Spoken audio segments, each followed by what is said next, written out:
الحمد للہ والصلاة والسلام علی رسول اللہ وعلی آلہ وصحبہ ومن اہتدی بہدی اما بعد۔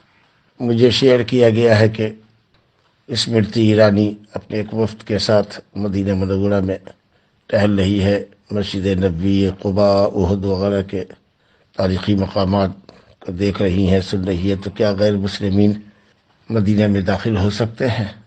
تو جواب ہے کہ ہاں، اجازت سے، امن اور صلح کی حالت میں یا اجازت حکومت داخل ہو سکتے ہیں۔ ہاں، مستقل سکونت اختیار نہیں کر سکتے، لیکن چند دنوں کے لیے کاروباری حضرات داخل ہو سکتے ہیں، کاروبار کے لیے، اسی طریقے سے زیارت کے لیے بھی داخل ہو سکتے ہیں۔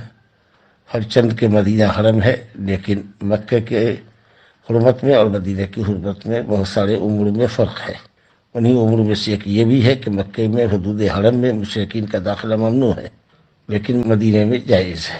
چنانچہ نجران کے نصارہ کا وفد نبی صلی اللہ علیہ وسلم سے مباحثہ کرنے کے لیے مدینہ میں آیا تھا، پھر آپ نے ان کو جب مباحثے کی دعوت دی تو پیچھے ہٹ گئے۔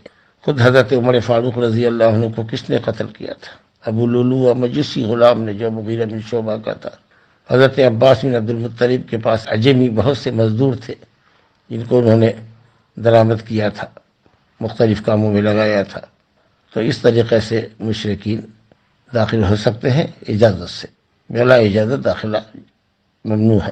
اور پھر مستقل سکونت ان کے لیے نہیں ہو سکتے مدینہ کے اندر۔ مکہ میں تو خیر داخل ہی نہیں ہو سکتے حدود حرم میں، لیکن ہاں مدینہ میں چند دنوں کے لیے، چاہے زیارت کے لیے ہو، جگہ کو دیکھنے کے لیے ہو، وزٹ کرنا ہو، یا پھر تجارت کرنی ہو، انشاءاللہ تعالی بے اجازت ان کا داخلہ جائز ہے، ممنوع اور حرام نہیں۔